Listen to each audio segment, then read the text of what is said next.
कहानी की शुरुआत होती है जैक्सन नाम के एक आदमी को दिखाते हुए, जो कि पैनिक हालत में अपनी कार में उठता है और देखता है कि उसकी कार आगे नहीं बढ़ रही। चारों तरफ से उसकी कार अंधेरे में ढकी हुई है। थोड़ा सा जायजा करने पर उसे पता चलता है कि चारों तरफ से कार के शीशे पर मिट्टी लगी हुई है, जिससे कि जैक्सन को ये समझ में आ जाता है कि वो किसी मड स्लाइड के अंदर फंसा हुआ है। लेकिन यहाँ पे जैक्सन को ऐसा कुछ भी याद नहीं था कि वो यहाँ पे कैसे फंसा। बस यहाँ पे उसे सिर्फ इतना ही याद था कि वो एक पहाड़ी रास्ते से अपने घर की तरफ जा रहा था, लेकिन उस रास्ते में उसके साथ क्या हुआ उसे कुछ भी याद नहीं। उसकी नाक से उसे खून आ रहा था और उसे ऐसा लग रहा था कि उसका शायद कोई एक्सीडेंट हुआ हो, लेकिन कैसे ये उसे बिल्कुल भी याद नहीं था। और यहाँ पे उसे ऐसा लग रहा था कि शायद वो मिट्टी के काफी अंदर दबा हुआ है, क्योंकि उसे ऑक्सीजन की कमी फील हो रही थी। इस वजह से वो थोड़ा सा परेशान हो जाता है और वो दरवाजा खोलने की कोशिश करता है। लेकिन अगर देखा जाए तो यहाँ पे दरवाजा खोलना उसके लिए काफी ज्यादा खतरनाक साबित हो सकता था, क्योंकि इससे वो मिट्टी उसकी कार के अंदर घुस सकती थी और इससे उसकी कंडीशन और भी ज्यादा बुरी हो सकती थी। अब हालांकि उसके पास यहाँ पे उसका फोन तो होता है, लेकिन जब वो इमरजेंसी नंबर पे कॉल करने का ट्राई करता है तो उसके फोन के अंदर बिल्कुल भी नेटवर्क के सिग्नल नहीं थे, जिसकी वजह से वो किसी को भी कॉल या मैसेज नहीं कर सकता था। अब यहाँ पे वो सिग्नल्स की जांच करने के लिए रेडियो का भी यूज करता है, लेकिन रेडियो में भी कोई सिग्नल नहीं आ रहे होते, जिससे कि उसे ये अंदाजा हो जाता है कि वो मिट्टी के काफी अंदर दबा हुआ है, जिसकी वजह से उसे काफी ज्यादा घबराहट और गुस्सा होने लगता है कि आखिर वो कहाँ फंस गया है। अब वो कार पे घुसे और लाते मारता है, जिसकी वजह से उसे ऐसा फील होने लगता है कि जैसे वो मिट्टी के और भी अंदर जा रहा है। उसके बाद वो खुद को संभालता है और ये सोचता है कि अगर मुझे यहाँ पे खुद को बाहर निकालना है तो मुझे थोड़ा शांत रहना पड़ेगा। अगर मैंने कोई भी गलत कदम उठाया तो मेरी जान को खतरा हो सकता है। फिर यहाँ पे वो अपना फोन निकालता है और वीडियो बनाने लगता है अपनी। उसे ऐसा विश्वास था कि अगर मैं पहाड़ी इलाके में एक मड स्लाइड में फंसा हुआ हूँ तो हो ना हो कोई ना कोई मेरी मदद करने जरूर आएगा। फिर वो उस पहाड़ी रास्ते का मैप बनाकर ये सोचने लगता है कि आखिर उसके साथ ये एक्सीडेंट कहाँ पे हुआ था, जिसके बाद उसे थोड़ा सा अंदाजा होने लगता है कि वो किस रास्ते में बेहोश हुआ होगा।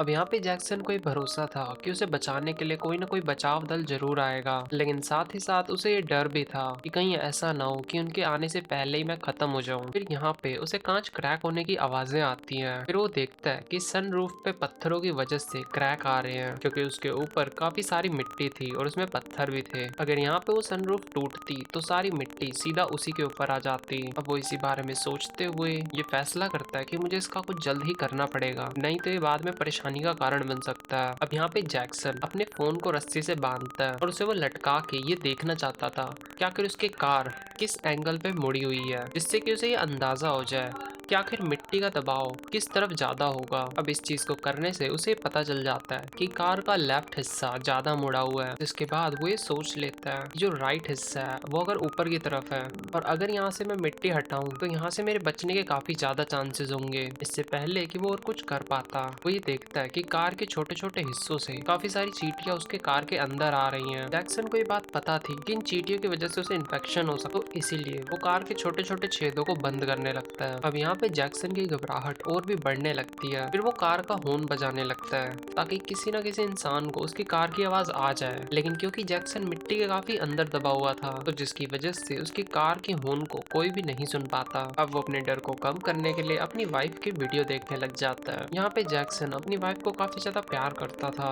अब वो उसे गुड नाइट कह के सोने के लिए चला जाता है। तभी यहाँ पे उसे एक अजीब सा सपना आता है। वो देखता है कि वो एक पानी की बोतल के अंदर फंसा हुआ है और उसे सांस आना बंद हो चुका है। फिर वो घबराहट के साथ उठ जाता है। असल में ये सब सपने उसे इसलिए आ रहे होते हैं क्योंकि यहाँ पे कार के अंदर ऑक्सीजन काफी ज्यादा कम होता है। अब यहाँ पे जब वो टाइम की तरफ देखता है तो 9 बज चुके होते हैं। अब उसे ये एहसास होता है कि वो यहाँ पे 3 घंटों से फंसा हुआ है और उसे यहाँ पे ख्याल आने लगता है कि आखिर कोई उसे बचाने के लिए आएगा भी या नहीं। अब यहाँ पे जैक्सन कार की पिछली सीट पे जाता है और एक तरफ की विंडो को नीचे करने लगता है। उसे ऐसा लग रहा होता है कि वो यहाँ से निकल के बाहर चला जाएगा, लेकिन ऐसा तो कुछ नहीं होता, बल्कि बहुत सा कीचड़ उसकी कार के अंदर आने लगता है। जिसके बाद उसने काफी मुश्किल से विंडो को बंद करा। इसके बाद उसकी ये उम्मीद भी टूट जाती है कि वो राइट साइड से बाहर निकल सकता है। अभी वो ये सब सोच ही रहा होता है कि तभी उसे आवाज आने लगती है कि उसके सनरूफ में से क्रैक आ रहे हैं। इसलिए वो जल्दी से वहां पे जाता है और टेप की मदद से क्रैक्स को रोकने लगता है। अब वो यहाँ पे कुछ मैकेनिकल टूल्स को भी वहां पे लगा देता है, जिसकी वजह से विंडो पे ज्यादा दबाव ना आए। ये सब करने के बाद वो काफी ज्यादा थक चुका था। अब जल्दबाजी में वो पानी की बोतल को पूरा पी जाता है, जिसके बाद उसे रियलाइज होता है कि उसके पास सिर्फ एक ही पानी की बोतल थी,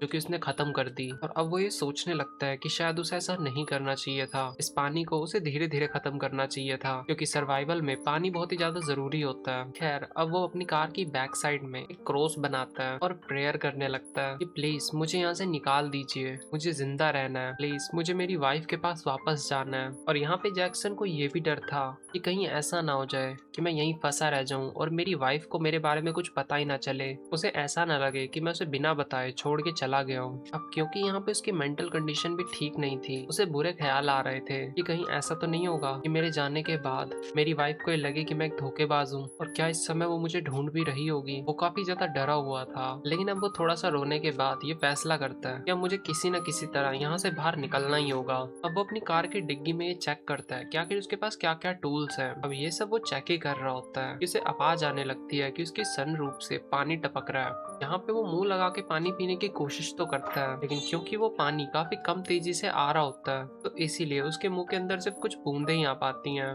यहाँ पे वो उंगली डाल के होल को बड़ा करने की कोशिश तो करता है, लेकिन इसी के दौरान उसकी उंगली ही कट जाती है। फिर इसके बाद वो पहली मर्तबा एक समझदारी का काम करता है। वो एक बोतल में कागज का टुकड़ा फंसा के उसे ऐसे अटका देता है कि जिसके थ्रू पानी की बूंदें उसके अंदर इकट्ठा हो जाए। हालांकि ये पानी काफी कम तेजी से आ रहा था और काफी गंदा भी था, लेकिन इस मुसीबत के समय उसके पास और कोई चारा नहीं था। अब यहाँ पे उसे बाथरूम भी जाना था। कुछ देर तक तो वो खुद को शांत रखता है, लेकिन फिर वो एक बोतल का सहारा लेता है। फिर यहाँ पे उसे एक आइडिया आता है कि उसके पास जो लोहे की पाइप है, अगर वो सनरूफ से ऊपर डाले तो उसे ये आइडिया लग जाएगा कि वो लैंडस्लाइड के कितने नीचे दबा हुआ है। अब यहाँ पे वो सबसे पहले एक रोड डालता है, उसके बाद एक दूसरी रोड डालता है। अब यहाँ पे वो तीसरी और चौथी रोड को भी लगा देता है, क्योंकि जैसे जैसे रोड ऊपर जा रही थी तो उसे अपनी ताकत भी ज्यादा लगानी पड़ती है। यहाँ पे थोड़ी सी कोशिश करने के बाद यहाँ पे उसे रोशनी दिखाई देने लगती है। अब यहाँ पे उसे अंदाजा हो जाता है कि वो 4 से 5 फीट नीचे है। फिर वो सोचने लग जाता है कि हालांकि ऊपर जाना मुश्किल जरूर है, लेकिन नामुमकिन नहीं। अब यहाँ पे इस रोड को ऊपर पहुंचाने का सिर्फ एक यही फायदा नहीं था, यहाँ पे वो अपनी आवाज को भी ऊपर पहुंचा सकता था और इस रोड के छेद के थ्रू उसे बाहर की हवा भी मिल सकती थी।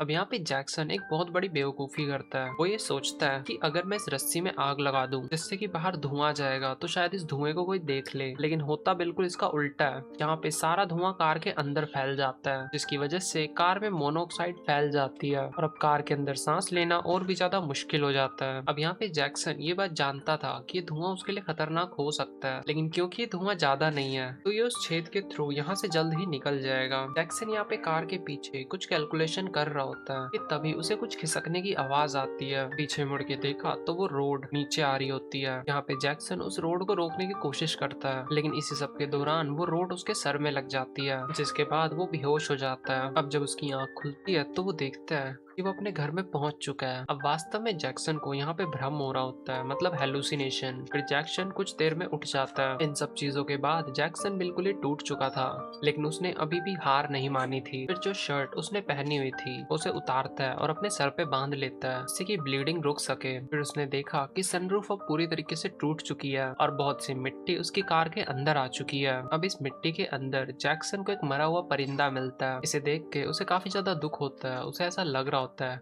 कि कहीं मेरी भी हालत ऐसी ही ना हो जाए। अब समय बीतने के साथ साथ उसकी मेंटल हालत और भी ज्यादा खराब होने लगती है। फिर तभी यहाँ पे एक फ्लैश के साथ एक मिरेकल हो जाता है और वो अपने घर पे पहुंच जाता है, जहाँ पे वो अपनी वाइफ के साथ था और उसका एक बेबी भी हो चुका था। अब यहाँ पे वो एक नॉर्मल जिंदगी जी रहा था, जैसे कि डेली ऑफिस जाना और एक दिन उसका प्रमोशन हो जाता है। और ये सब कुछ इतना जल्दी हो रहा था कि उसे समझ में ही नहीं आ रहा होता कि आखिर ऐसा कैसे हो सकता है। और फिर वो ये देखता है कि उसकी कलीग उससे बात कर रही है और उसके पास आने पर उसके मुंह से और नाक से मिट्टी निकलने लगती है। ये सब कुछ उसे काफी ज्यादा डरा देता है। फिर उसे अपनी कार के अंदर होश आ जाता है और फिर उसे ये रियलाइज होता है ये सब भी उसका हेलुसिनेशन ही था और वो यहाँ पे काफी देर से बेहोश था। अब यहाँ पे जैक्सन को ये रियलाइज हो जाता है कि उसे कोई भी बचाने के लिए नहीं आने वाला, यानी कि वो अपने अंत को एक्सेप्ट कर चुका था। अब वो अपनी शर्ट से खुद को थोड़ा सा साफ करता है और अपनी वाइफ के लिए एक वीडियो बनाता है। अब वो इस वीडियो में अपनी वाइफ के लिए कह रहा होता है कि मैं कोई धोखेबाज नहीं हूँ, मैं तुम्हें कभी भी अकेले नहीं छोड़ना चाहता और मैं तुमसे बहुत ज्यादा प्यार करता हूँ और मैं अपने बेबी के लिए बहुत ज्यादा एक्साइटेड भी था, लेकिन अब कंडीशन कुछ ऐसी आ चुकी है कि मैं तुम्हें अब देख भी नहीं सकता। अब वो अपनी वाइफ से माफी मांगता है और कहता है कि मुझे माफ कर दो तुम्हें छोड़ के जाने के लिए। फिर यहाँ पे वो अपने होने वाले बेबी के लिए भी एक मैसेज तैयार करता है जिसमें कि वो ये बताता है कि तुम्हारे डैड तुमसे बहुत ज्यादा प्यार करते थे और वो तुम्हें छोड़ के तो नहीं जाना चाहते थे, लेकिन उनकी ये मजबूरी थी कि किस्मत को कुछ और ही मंजूर था।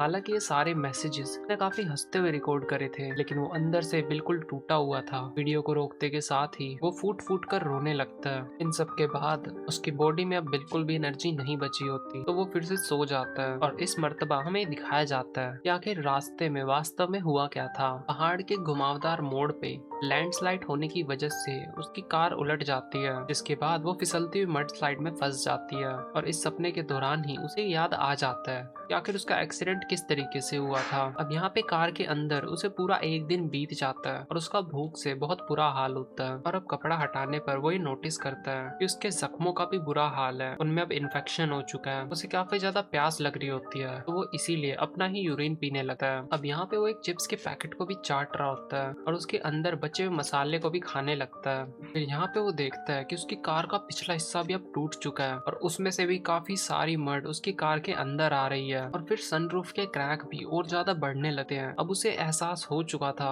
कि अब उसका बचना नामुमकिन है, लेकिन यहाँ पे तभी उसे एहसास होता है कि वो तो बस मिट्टी में 4 से 5 फीट नीचे ही है और अगर ऊपर की मड नीचे की तरफ आई है तो मतलब ऊपर की काफी सारी मिट्टी अब नीचे आ चुकी है, यानी कि ऊपर जाने का रास्ता और भी ज्यादा करीब हो चुका है। अब यहाँ पे वो बचने की आखिरी कोशिश करने के लिए भी तैयार था। फिर वो एक गिफ्ट बॉक्स उठाता है। ये गिफ्ट उसने अपनी वाइफ को देने के लिए सोचा था। इसके अंदर कुछ फ्लावर सीड्स थे जो कि उसने अपने गार्डन में लगाने का सोचे थे, लेकिन अब वो इन्हें खा जाता है ताकि उसके शरीर में कुछ एनर्जी आए। अब यहाँ पे वो सनरूफ के बाकी बचे हुए कांच को भी तोड़ने लगता है, जिसकी वजह से काफी मिट्टी उसकी कार के अंदर आने लगती है, लेकिन उसे विश्वास था कि ये सब करने के बाद वो बाहर निकल जाएगा। यहाँ पे मिट्टी इतनी ज्यादा बढ़ जाती है कि उसका पूरा शरीर दब जाता है, जिसकी वजह से उसकी निचली बॉडी हिलना काफी ज्यादा मुश्किल हो चुकी थी, क्योंकि वो इन सब चीजों के दौरान काफी ज्यादा कमजोर हो चुका था। अब वो एक आखिरी मर्तबा अपनी फैमिली के लिए एक वीडियो रिकॉर्ड करता है कि तभी उसका फोन नीचे गिर जाता है, जो कि अब उसे दिख भी नहीं रहा था और अब उसके अंदर इतनी भी ज्यादा जान नहीं थी कि वो फोन को नीचे उठाने के लिए जाए। अब यहाँ पे और भी मिट्टी उसके ऊपर गिरने लगती है,